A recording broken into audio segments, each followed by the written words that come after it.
bien, comenzamos nuestra última semana de, ok, estás muerto, ¿y ahora? Es la última semana y en esta semana hemos decidido que nos íbamos a dedicar a responder preguntas. Los puntos que voy a tocar, te aviso de antemano, no los voy a poder profundizar porque voy a tratar de cubrir la mayor cantidad de terreno posible en el tiempo que tenemos. Te animo que tomes notas, ¿sí? Porque probablemente alguna de las citas bíblicas que mencione la vas a querer volver a leer más tarde para investigar por tu cuenta un poco más, que eso debería ser lo que todos pretendamos hacer. Así que toma notas. Para los que están conectados en línea, tienen las notas de la prédica aquí en la pestaña que está a mi izquierda, a la derecha de ustedes. Hay una pestaña que dice notas. Ahí están todas las notas de la prédica, o sea que no tienes que tomar notas de lo que yo hable, pero puedes aumentar a esas notas lo que tú consideres que quieras investigar más adelante. Si hay personas que en este momento conectadas quieren hacer preguntas a través de la sala de chat, creo que estoy conectado ahorita, así que voy a tratar de responderlas. Si no estoy conectado, seguro va a estar conectado alguien que te puede responder a las preguntas que quieras plantear. De eso se trata el día de hoy. Pero vamos a comenzar a responder preguntas que he recibido al correo contacto@jason.info y la verdad han sido muchas. He tratado de cubrir lo más importante, lo más relevante, y vamos a poner unas reglas antes de iniciar. Primero, regla número 1. Si la Biblia habla claramente al respecto, entonces yo no me voy a ir ni a la izquierda ni a la derecha. Voy a estar firme en lo que dice la Biblia. Si es bíblico, es 100% cierto, ¿sí? Si lo que tengo que explicar no aparece exactamente en la Biblia, lo que vamos a hacer es vamos a utilizar principios bíblicos para explicarlo, ¿sí? Si no podemos ni siquiera con principios bíblicos, porque puede ser que sea una pregunta muy compleja, te voy a dar mi punto de vista. Sí, te voy a decir, en esto yo creo que es así, basado en esto que dice la Biblia, creo que es así, te voy a dar mi punto de vista. Siempre que te doy mi punto de vista, tienes todo el derecho de no estar de acuerdo, ¿sí? Es tu derecho, ¿sí? Pero si es bíblico y no estás de acuerdo, probablemente necesitas ir a una iglesia no bíblica, ¿sí? Ok, ¿estamos de acuerdo con esas reglas? Vamos a tomar notas, vamos a comenzar. Habíamos comenzado esta serie diciendo que lo que crees sobre la muerte y la eternidad va a determinar tu forma de vivir aquí en la tierra, ¿sí? Por eso es muy importante saber sobre la muerte y la eternidad, porque eso determina cómo vives ahora. Una de las primeras preguntas que quiero explicarles, me han preguntado, ¿qué es el arrebatamiento o qué es el rapto? Los que nunca han escuchado ese término, bienvenidos a una iglesia cristiana. El arrebatamiento o el rapto es un suceso muy importante de lo que va a acontecer en el futuro con la iglesia de Dios. Pero para que no te lo explique yo, sino que te lo explique la Biblia, vámonos por favor a 1 Tesalonicenses 4, 16 al 17. Si no les doy tiempo a buscar, anótenlo y la buscan después. Escuchen lo que dice la palabra. 1 Tesalonicenses 4, 16 al 17. Dice, pues el Señor mismo descenderá del cielo con voz de mando, con voz de arcángel y con trompeta de Dios, y los muertos en Cristo se levantarán primero. Entonces nosotros, los que estemos vivos y permanezcamos, seremos arrebatados juntamente con ellos en las nubes al encuentro con el Señor en el aire. Y ahí estaremos con el Señor para siempre. ¿Sí? La Biblia sí habla específicamente de qué es el arrebatamiento y qué es el rapto. Y lo que sí les quiero pedir es que, para que podamos comprender mejor todas estas cosas, haremos el esfuerzo de no meternos en el tren de cuándo, cronológicamente hablando, porque los tiempos bíblicamente son bien difíciles de explicar, ¿sí? No es que Jesús agarró y dijo, paso 1, pasará esto, paso 2, pasará esto. Sí, toda la explicación en cuanto a tiempos obedece a un profundo estudio de la Biblia que no corresponde a la prédica de hoy. Así que no se hagan tanto drama de exactamente en qué momento, cuándo, sino que quiero que comprendan la esencia de lo que estoy tratando de responder en esta pregunta. El arrebatamiento o el rapto es eso precisamente que dice la Biblia, que los que estén vivos cuando vaya a acontecer este hecho, no morirán, se irán directamente con el Señor. El arrebatamiento no es la segunda venida de Cristo, ¿sí? La segunda venida de Cristo es cuando Cristo venga por segunda vez a la tierra como juez en un caballo blanco. Eso está en el Apocalipsis, en los primeros capítulos. Sí, pero lo que aquí dice es que, y esto ha llevado un gran debate en la iglesia, los teólogos andan muy divididos en este tema, y yo te voy a mostrar las tres posturas teológicas. Hay teólogos que dicen que este suceso acontecerá, el arrebatamiento acontecerá antes de un periodo que se llama tribulación, ¿sí? Hay teólogos que dicen que esto acontecerá en medio de la tribulación o durante la tribulación. Y hay teólogos que dicen que este arrebatamiento ocurrirá después de la tribulación. Estas son las tres posturas. Para esto necesariamente tengo que explicar qué es tribulación. Lo voy a explicar muy breve y muy sencillo. Tribulación son 7 años que Jesús profetizó que ocurrirían en este planeta, y también están profetizados en Daniel y también están profetizados en Apocalipsis. Van a ocurrir 7 años donde 3 años y medio de ellos van a ser muy buenos y 3 años y medio de ellos van a ser terribles y muy difíciles para los cristianos que estén viviendo aquí en la tierra, ¿sí? Esto va a suceder por una serie de eventos que tienen que antecederles, y para esto, esto es lo que Pablo nos explica, tendría que haber un evento, y es este arrebatamiento. Hay personas que dicen que el arrebatamiento va a ser después de, porque Jesús habla de algunos acontecimientos que les van a suceder a los elegidos durante esta tribulación. Hay algunas personas que dicen que no podría suceder esto si es que el arrebatamiento hubiera ocurrido antes de la tribulación. Nuestra postura y la de la mayoría de los cristianos es que el arrebatamiento es antes de la tribulación. Esto es, Jesús en las nubes, se lleva a la iglesia, a los que están vivos, los que están muertos, están con Él, y se van a celebrar lo que se llama las bodas del Cordero. Este es un acontecimiento previo a la tribulación. La tribulación, para los que están así todavía con, pucha, ¿de qué estás hablando? Es esa época famosísima por causa de un personaje que se llama el Anticristo. Han debido escuchar mucho del Anticristo. No es Marilyn Manson. Dudo que sea Bill Gates, con las disculpas de los que crean lo contrario. Pero el Anticristo es un personaje que va a gobernar este planeta en ese periodo de 7 años. A eso se le conoce como tribulación, ¿sí? La iglesia tiene que ser llevada antes de este periodo a la presencia de Dios, ¿sí? Eso es lo primero que quiero responder. Segunda pregunta. Me han preguntado, ¿existen lugares intermedios entre esta vida y el más allá, como el purgatorio o el limbo? Quiero responder a esto con la Biblia. Acompáñame a Juan 14, versículos 2 y 3. Dice, en la casa de mi Padre, está hablando Jesús, en la casa de mi Padre hay muchos lugares donde vivir. Si no fuera así, yo les hubiera dicho, pero yo voy a prepararles un lugar. Y después de irme y de prepararles un lugar, vendré otra vez para llevarlos conmigo, arrebatamiento, para que ustedes estén en el mismo lugar donde yo voy a estar. ¿Sí? Entonces, convendremos. Cuando te mueres, si has creído en Jesús, te vas directo a su presencia. Si no has creído en Jesús, te vas al infierno. Eso es lo que dice la palabra. ¿Sí? Pero si estás vivo, vas a ser llevado con Él. Si se dan cuenta, en ninguno de estos relatos hay un lugar intermedio. Y es más, Jesús es súper claro, dice, si no fuera así, se los hubiera dicho. ¿Sí? Entonces, por esa sola frase podemos tener absolutamente en claro que no existe un lugar intermedio como el purgatorio. ¿Sí? No puede existir un lugar como tal porque Jesús nos lo hubiera dicho. Hubiera dicho, en la casa de mi Padre hay muchas moradas, pero antes de ir a la casa de mi Padre tienen que pasar por un lugar que se llama aduana. Ahí van a purgar un tiempito sus pecados y cuando estén limpitos, pueden venir a la casa que yo les voy a preparar para que donde yo esté, también estén ustedes conmigo. Pero no nos lo dijo, fue claro y dijo, si no fuera así, yo se los hubiera dicho. Pucha, no hay nada más claro en el universo. Entonces, la idea de que existe un lugar intermedio entre esta vida y la otra es completamente antibíblica, ¿sí? No hay un purgatorio. La idea de purgatorio es que debería ser un lugar, o como lo entienden los que creen en él, es un lugar donde la gente se purifica de los pecados que no alcanzó a purificarse aquí en la tierra. Por eso se llama purgatorio, ¿sí? Viene del término purgar, que significa limpiar, purificarse. Sin embargo, el sacrificio de Cristo en la cruz del Calvario fue uno, eterno, completo y perfecto. Lo que Jesús hizo en la cruz para que tú y yo tengamos vida eterna, no tiene reemplazo, no tiene complemento, no requiere de ayuda. Si tú has creído en Jesús, has ganado la vida eterna. No hay un punto intermedio en el que tengas que pagar lo que te ha faltado para completar, para entrar en la vida eterna. ¿Sí? No hay un punto intermedio. Lo que hizo Jesús es completo y eterno. Por eso, el único lugar donde se determina tu eternidad es aquí en la tierra. ¿Sí? Es el único lugar. Una vez que has creído en Jesús, y la Biblia lo promete, cuando tú has creído en Jesús, alcanzas la salvación.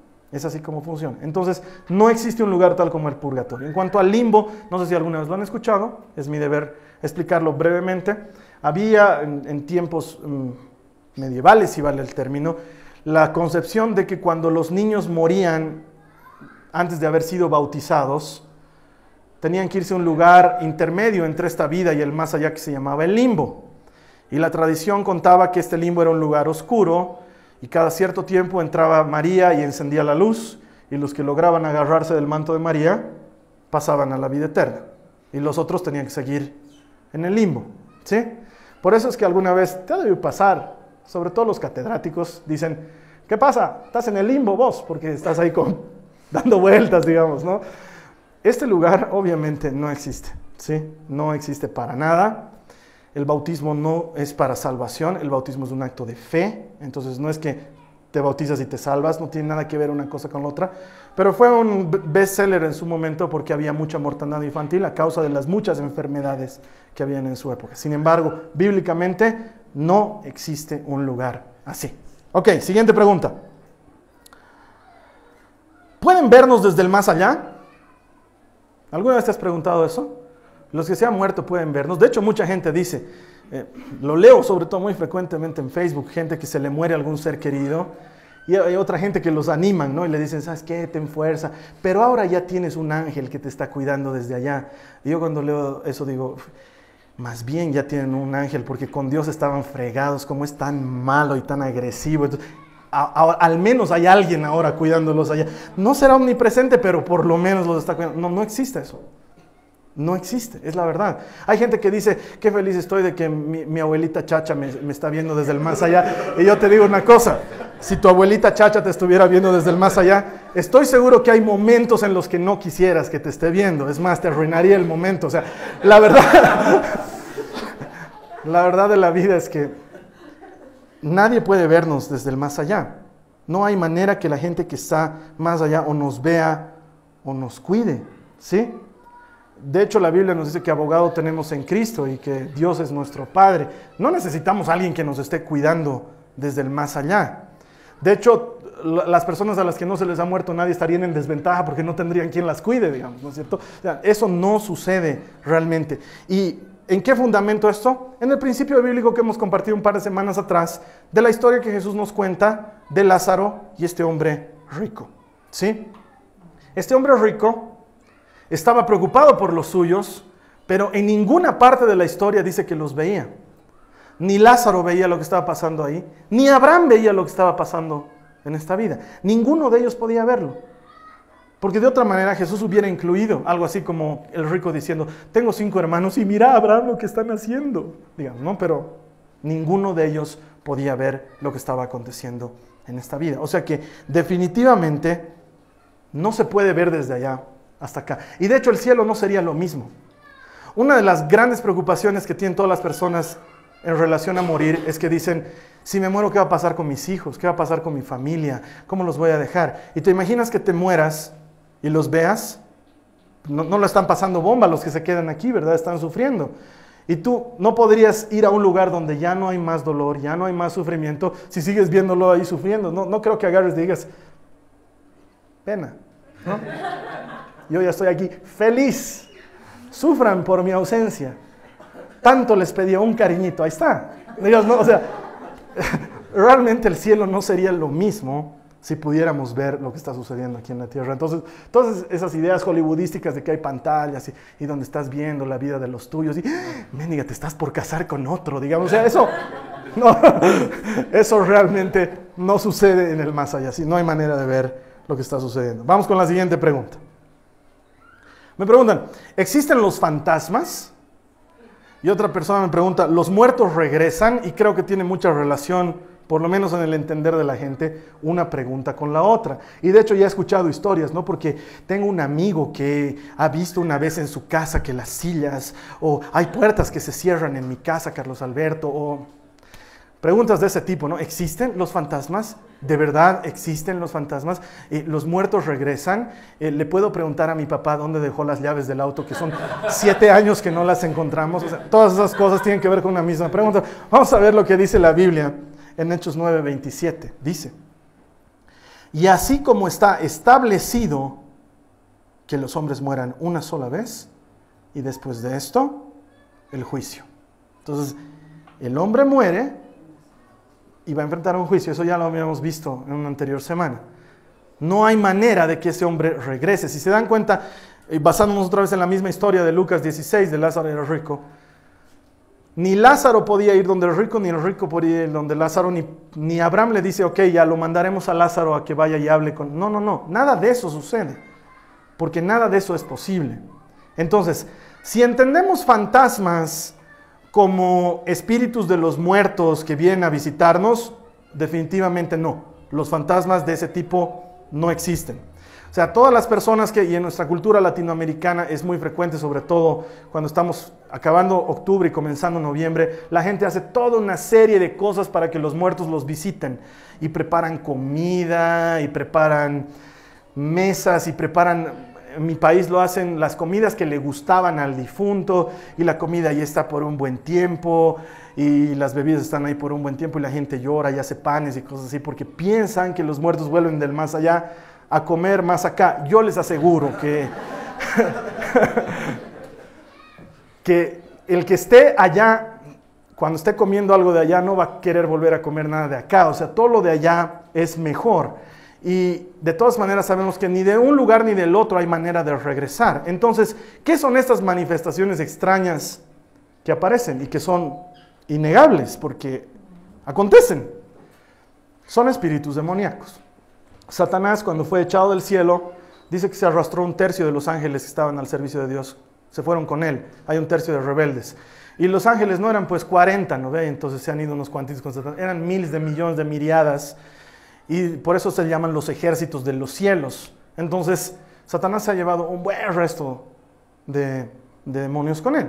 Y esta actividad demoníaca existe y es real. Y es peligrosa. O sea, la gente que juega Ouija y que creen que están jugando un juego y, lo vamos a invocar, no sé, a Simón Bolívar. Y Simón Bolívar viene desde el más allá y ¿quién osa? Así no, pero ¿quién osa molestar mi descanso? Lo estaba viendo a Michael Jackson. Diga, o sea, creen que es juego, pero no es juego. Es una cosa muy peligrosa. Muy peligrosa. Porque estamos jugando con fuerzas sobre las cuales no tenemos control. Estos son espíritus demoníacos. Y quiero que me entiendan, el enemigo, ya les he explicado muchas veces esto, no está interesado en que lo sigas, lo quieras, lo ames, lo adores, le pongas una capillita en tu casa. Es lo que menos le importa. Lo que le importa es que desobedezcas a Dios, que te apartes de Él, que confíes en otras cosas. Entonces, para Él no es nada del otro mundo hablarte de cosas que han sucedido y disfrazarse de tu tatarabuelo Vincent y venir a decirte, hijo, al fin me contactas desde el más allá, ¿me entiendes? O sea, todas estas apariciones fantasmales definitivamente tienen que ver con espíritus demoníacos que existen, bíblicamente existen, ¿sí? Entonces, fantasmas como muertos que regresan, no hay, pero fantasmas como expresiones de espíritus demoníacos existen. Deberíamos contactarlos ni a los unos ni a los otros. Mira, la Biblia dice claramente en Deuteronomio 18, 10 al 12, dice, no se ha hallado en tu pueblo nadie que haga pasar a su hijo o a su hija por el fuego. No haya quien practique adivinación, ni hechicería, ni que sea agorero, o hechicero, o encantador, o adivino, o espiritista, ni que consulte a los muertos.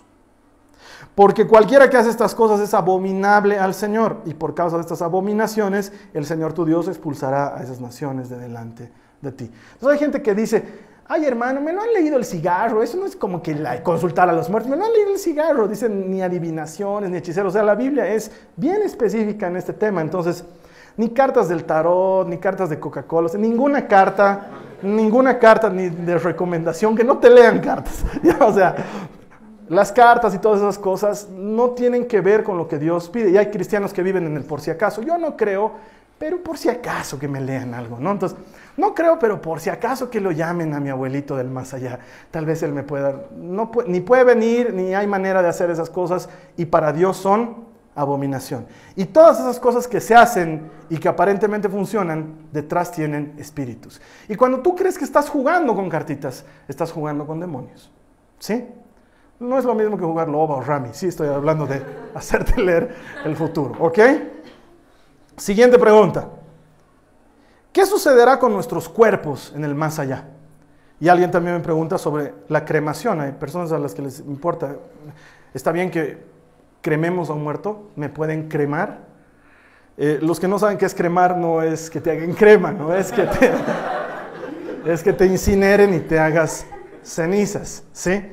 Mira, para explicar esto de qué va a pasar con nuestros cuerpos, me voy a la Biblia. 1 Corintios 15, 52 al 53 dice: en un momento, en un abrir y cerrar de ojos, a la trompeta final, pues la trompeta sonará y los muertos resucitarán incorruptibles y nosotros seremos transformados. Porque es necesario que esto corruptible se vista de incorrupción y esto mortal se vista de inmortalidad. ¿Sí? Entonces, ¿qué va a pasar? Nuestro cuerpo como tal, ya lo habíamos hablado, no es quien somos en realidad. Tú no eres este cuerpo. Este cuerpo necesita ser transformado. Y uno de los ejemplos más claros que tenemos en la Biblia, como si importara que esto se hubiera parado, ¿no? Uno de los ejemplos más claros de esto en la Biblia es Jesús. Jesús resucita y como que no lo reconocían al principio, pero luego lo reconocían. O sea, ¿han leído esos pasajes? Léanlo, están al final de los evangelios. Es apasionante porque dicen que lo vieron y recién se dieron cuenta, oye, es el Señor, digamos, pero nadie se atrevía, dice, a decirle, eres el Señor, porque pareces el Señor, pero como que no pareces, porque había sido transformado, y sin embargo, las heridas de la cruz estaban presentes en él, y sin embargo, comió delante de sus discípulos. O sea, habían pruebas claras de que todavía era físico, y sin embargo era diferente, ¿sí? Porque los discípulos estaban reunidos en un lugar, con las puertas y las ventanas cerradas, muertos de miedo.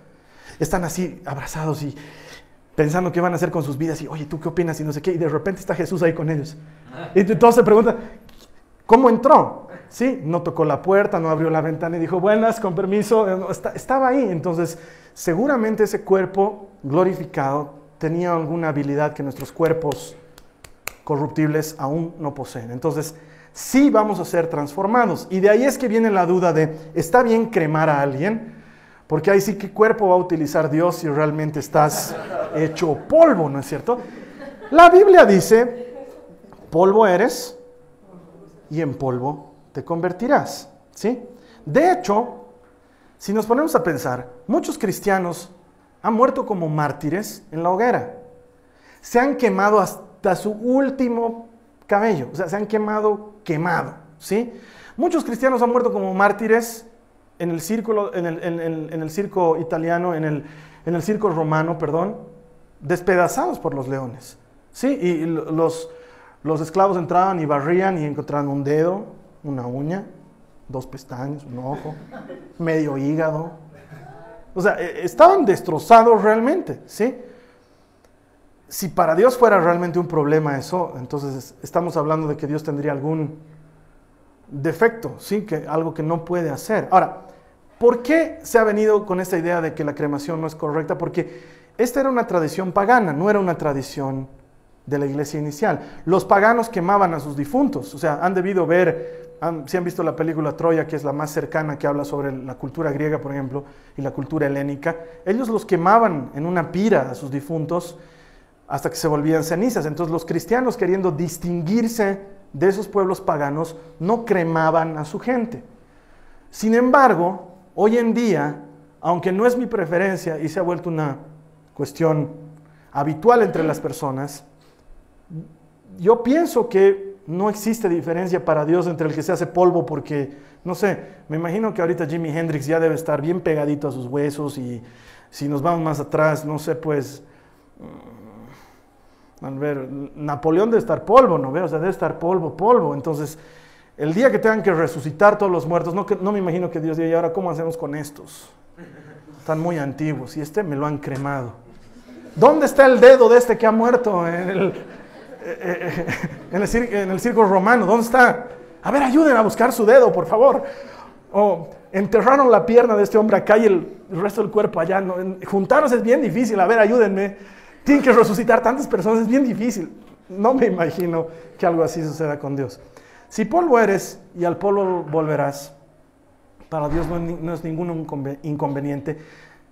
No sé si a partir de eso o hacerte uno nuevo, pero vas a tener un cuerpo transformado, vas a tener. ¿Sí? Ok, vamos a la siguiente. ¿Puede salvarse una persona que comete suicidio? Esto alguna vez ya lo respondí en otra prédica, pero como era parte del más allá, considero que es importante responderla. Quiero ser absolutamente respetuoso con esto porque la mayoría de nosotros, si no es que tenemos a alguien que se suicidó en nuestra familia, conocemos un amigo que se suicidó o alguien que cometió una decisión que considero es muy egoísta y muy tonta. Y siempre que voy a hablar de este tema, lo que hago es decir lo mismo. Si tú que estás conectado en este momento estás pensando en algo así, o alguien de los que está aquí les rondan ideas como que sería bueno morirme, o ya han pensado cómo morirse y cómo hacer para morirse, quiero decirte que es la idea más estúpida que existe en este mundo. Es lo más tonto que puedes hacer. Siempre hay esperanza, siempre hay algo que Dios puede hacer por ti, así que si lo estás considerando, no lo hagas. Y sin embargo, mi obligación es explicar lo que dice esta pregunta. En la Biblia hay muchos ejemplos de suicidas. Entre los más célebres podemos recordar a Saúl. ¿Se ubican de Saúl? El que fue rey antes de David. Dice que en medio de la batalla se echó sobre su propia espada y se suicidó. Otro suicida muy famoso es Sansón. Todos lo deben recordar, ¿no ve? Quedó ciego, quedó débil y sin embargo, siendo esclavo de los filisteos, oró a Dios para que vuelvan sus fuerzas, y cuando sus fuerzas volvieron, agarró y quebró las columnas que estaban sobre él y se mató él y mató con él a todos los filisteos, y dice la Biblia que más murieron ese día en esa destrucción que los que habían muerto a manos de Sansón antes. Entonces él se suicidó junto con ellos.